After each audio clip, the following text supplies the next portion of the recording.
hope everyone's having a wonderful day. So today, Kate and Alice are getting brand new collars. I've got another one right here. And these collars are from the Southern Indiana Collar Company up in Indiana. They're brand new, they're stiff. And I need to get them broke in on the mules where they can, be a little bit pliable to where it'll fit their shoulders good. When the collar's new, it's pretty narrow. And once you put it on the mule or horse, it's going to kind of form to their neck, and most of them are going to spread just a little bit. So when you measure a mule's neck or horse to get the size collar, these are 24s here, and I believe they're going to fit pretty good because Kate and Alice has been in a 23 size. And hey, y'all go on now. May's always curious about that camera. I'll have to watch her. She'll be knocked y'all over. Kate and Alice has been in a size 23, and that 23 is starting to get a little snug on them. So I went up to a 24-inch single size. These are pulling collars, no choke, heavy duty. They've got the extra draft right here in this area. It's thicker, a lot more heavier duty collar for logging, and it'll be a good thing for us. I've already dunked this one and soaked it, and I want to show y'all me doing the other one. Then y'all, we're gonna go put them on the mules, and we're gonna work them for a little while. Nothing heavy. I just want to do enough to kind of get these collars to where they'll go on in. Hey, y'all get out of here now. The babies are coming up here. They're going to knock y'all over if I ain't careful. But anyway, I wanted to show y'all this. I've never done it this way per se. But Amos at the collar shop told me to do it this way. He said that's the quickest, easiest way to break your collars in is to dunk them down in your water trough. And so like right now, if I max down on this thing, it won't spread right there. It's pretty stiff. These are real high quality made collars, y'all. They're heavy duty. I mean, really good ones. So what Amos told me to do, he said, look, when you get the collars, he said, put them down in your water trough and just kind of go up and down with them, slosh them around, whatnot. Let that water soak into them just a little. He said, pull it out and stand at the top, mash down on it. He said when they start to spread a little, then you know you got it about right. Then you go work the mules or horses for a while. Not nothing super heavy, but just a good, moderate work. Go out and work them, and then when you're done, take the collars and put them face down like this on the concrete, in the house, and let them dry like that. And he said after they're good and dry, might take a full day, might take 2 full days. He said when they're good and dry, then you can dip them in an oil tank, or you can take a rag with neat's foot oil and wipe them down with that oil, and that oil will help protect the collars and preserve the life of them. Okay, so we've done this one already. Now I'm gonna reposition the camera where y'all can see, and we'll do this other one. And I've got plenty of help here to help me out. These knuckleheads, I tell you what, they're good mules though. And by the way, y'all, May's shoulder is starting to heal up good. Hopefully, maybe around Christmas or a little after the first of the year, maybe she'll be ready to go back to work. And she's going to get one of these collars too. I'm hoping and praying and thinking that these extra heavy duty collars with the extra padding and being full face as well is going to help her with her shoulder. Okay, here we go, y'all. Right on in the tank. I'm doing exactly what he said to do. Now it'll bubble a little bit. There'll be air bubbles to come out of it. He said that was normal. I've had a couple people tell me to hold it under the water until the bubbles quit bubbling.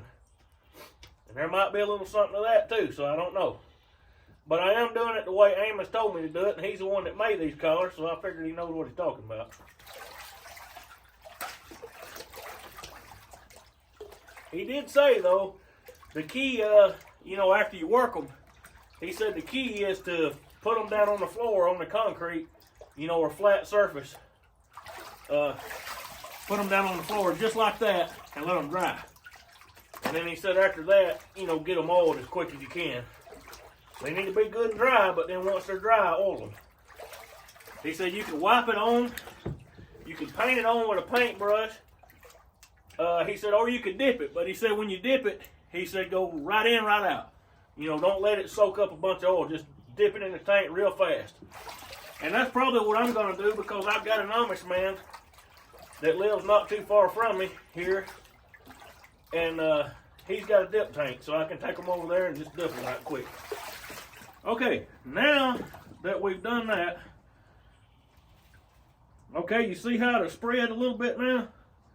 That's what he was wanting, you know, that's what he said we were looking for. Because like I told you, y'all, when you get a new collar, let me reposition this camera again. I want to check both of them. All right, let me see this one here. All right, this one is starting to spread a little. Let me hang it up here where this other one was. We'll let the water run out a bit. Let me check this one more time. All right, that's good too. So I'm gonna try to set them right here where some of the water can drain out of them.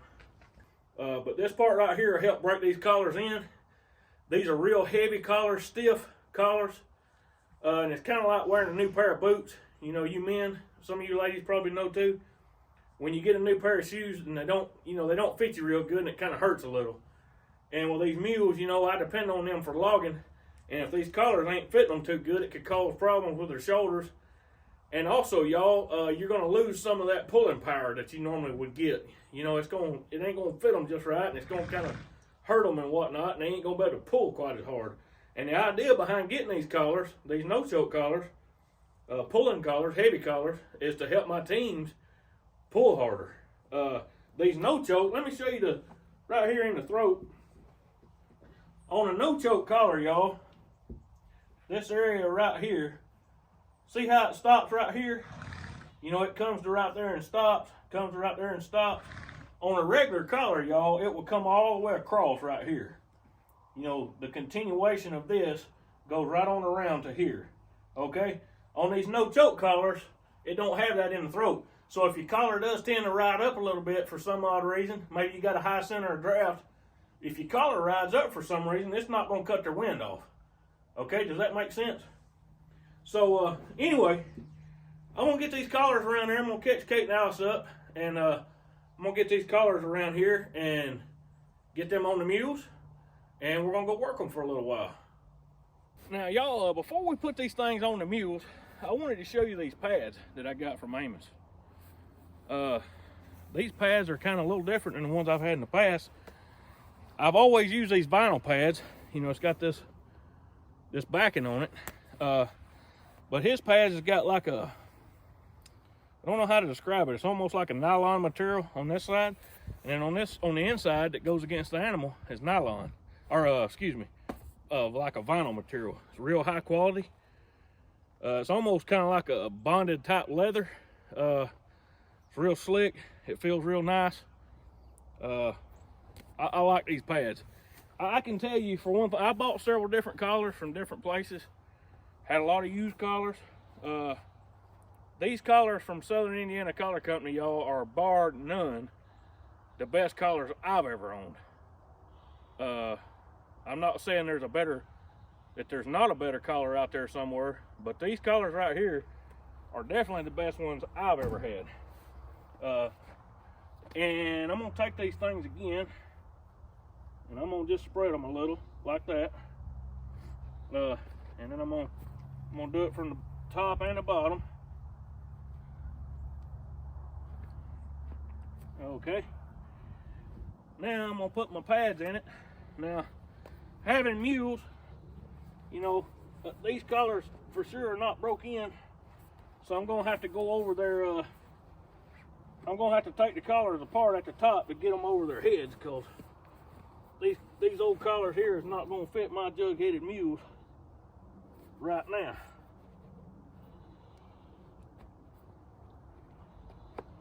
Now what I do when setting a new pad is I set the top first, and I try to get this and this even. You know, get it good and tucked up in here at the top, and then put your clips in at the top to where they're even on both sides. All right, and then that should make it even down at the bottom. That's just how I do it. So anyway, I'm gonna finish these pads up and go get the mules. I'll be right back. Now y'all, I tried to get you this footage yesterday of us just poking along working. But my GoPro decided it didn't want to work. It was too cold. I don't blame it.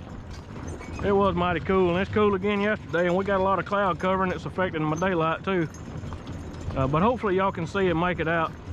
And really, y'all, I mean, I just kind of wanted to show you this as an add-on to my collar video, because, you know, this is kind of part of it. You know, breaking these collars in, just letting them work. Now I got a little bit of a load back there today. I got that's my medium-sized tire. I throwed some more concrete in it to make it a little heavier, and it's a good load for these girls. It makes them pull, but they're not humped up in the back trying to scratch and pull, if you know what I mean. It's just a good moderate load, something to work them to without overdoing it. But I'm getting to exercise my mules, getting them in a little bit better shape for the log job that we've got going. And I wanted to break these collars in, y'all, without having to put them under, you know, heavy loads like pulling these logs and stuff. Because when you're logging, y'all, you're going to get that one log that's in a hard place, and you know, it's going to be harder to get out and whatnot,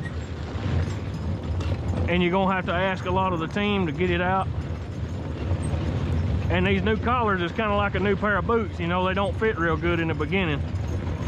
So, you know, I've got them wet, and they, you know, I worked them yesterday for a little bit and let them break in, and I'm working them again today. The collars are still just a little bit wet, which is good. It makes them still pliable, so I'm able to, you know, get the same results today as well.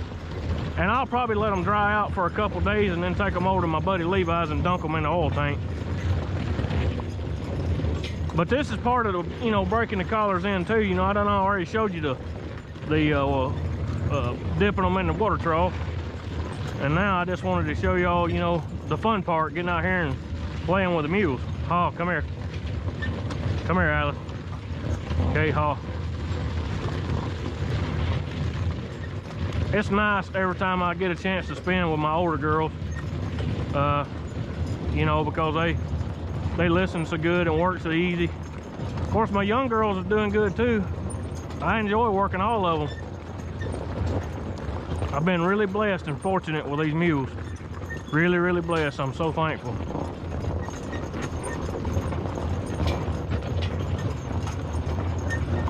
Whoa. And I'll just keep driving them like this, y'all. There's no secret to it. You know, I'm just gonna be out here driving them around, putting time on these collars and letting them collars get broke in. That's the main thing. One thing I like to do is just go back and forth on this road. You can see there's traffic down here, which is good for my young mules. These mules here is pretty well used to traffic. And my young mules, that's one way I got them used to traffic, was coming down here at the school. And all this after school traffic, kids has got ball games, you know, and parents is coming to and fro picking the kids up. And it's been good for my young mules to get exposed, you know, to traffic slow. But I like doing that with these girls and just dragging this tire. You know, that tire now is probably, I know it's a good 800 pounds. You know, and I got it hooked long out there too. I don't know how well y'all can see it, but I've got it hooked long and making it drag, you know, pull a little bit harder. The longer you're hooked to something, you know, like I am here, the longer it's hooked, the harder it'll pull. And vice versa, the shorter you hook it, the easier to pull. But it seems to be a nice load for them. You know, it's just enough to get them back in shape. And like I said, that's what I want. I want to get them in shape, and I want to break these collars in slow and easy. I don't want to be trying to do a lot of heavy pulling right now, because it, you know, it might affect my collars, you know, and their shoulders, and I don't want to do that. Here's another maneuver I do quite a bit, you know, fanning them left and right. Y'all seen that a lot. And I do that a lot, y'all, because I think this is one of the most important maneuvers that a team can do, is stepping around together. You know, when I get them in the woods and everything, they got to be able to step around and get around each other, and small saplings and whatnot, stumps and everything else. So they got to be able to step good together. And these girls here, they would do pretty good. All I got to do is talk to them pretty much, and they'll get around. All right, Kate, Alice Haw. Oh, Kate Haw, Alice. Okay, oh, Alice. Oh, easy. Whoop, whoop. Easy now. Oh, come here. Oh, oh, oh, oh, oh, okay. Oh, Alice, Alice. Oh, come here now. Oh, whoop. Oh, she thinks I want her to go on down the road. I don't normally do it right here at the road. And Kate's thinking that I'm gonna swing her and take off down the road, and that ain't what we're doing. She'll figure it out though. All right, now come here, G. Whoa, Alice, G, Kate. Whoa, Alice, G, Kate, G. G. Stand up a little. G. Stand up a little. Good girl. G. G. Whoop. Whoop. G. G.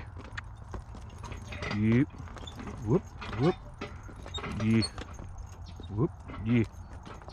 Whoop. One thing I do want to tell y'all, and I mentioned this before, but I want to do it again. If you want a team that is quiet and settled and is patient, then y'all, you got to be patient with them. You know, you got to let them, make them go slow coming around, make them walk slow when they're working. You know, make them walk slow and easy, and make them step around slow and easy. If they're getting around too fast in the turn, y'all stop them and make them stand there a minute and then proceed to turning. And if they get too fast again, repeat the procedure and just keep doing that. And in a little while, they'll slow up. You know, they'll learn that they ain't got to be in no hurry.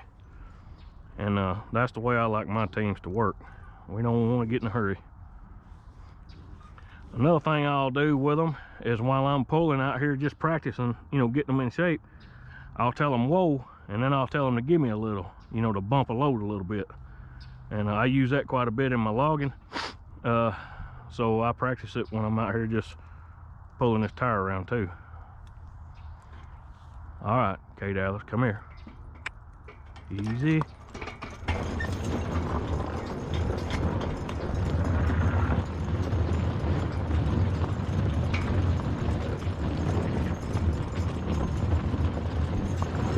Whoop. All right, give me just a little bit. Whoop. That'll do. So that's an example of kind of how I exercise my mules. And you kind of have to exercise them in the way that you're going to work them, if that makes any sense. All right, now y'all, I've got these things off the mules now and brought them back inside, and we're going to set them here in the living room on the floor just like Mr. Amos told us to, and let them dry. All right, y'all, so I'm gonna let these things lay here in the living room and dry, you know, face down like Mr. Amos had told us to do. This is the first time for me trying it in a water tank like this, exactly. But I've talked to several people that's done it this way, and Mr. Amos, you know, told me to do it this way. And he's the one that built the thing, so he ought to know, I suppose. But anyway, thank y'all for being here. I appreciate it. I'm gonna put my email up here on the screen, you know, where y'all can get up with me if you need to. Be glad to talk to you, any of you that need me. And as always, I'm gonna be praying for each and every one of you. I appreciate all the likes, comments, and new subscribers, all that good stuff. I appreciate it. And if you hadn't subscribed, I wish you would. It'll help our channel out and push us further down the road. But anyway, y'all take care. Have a good one. I'll see you next time.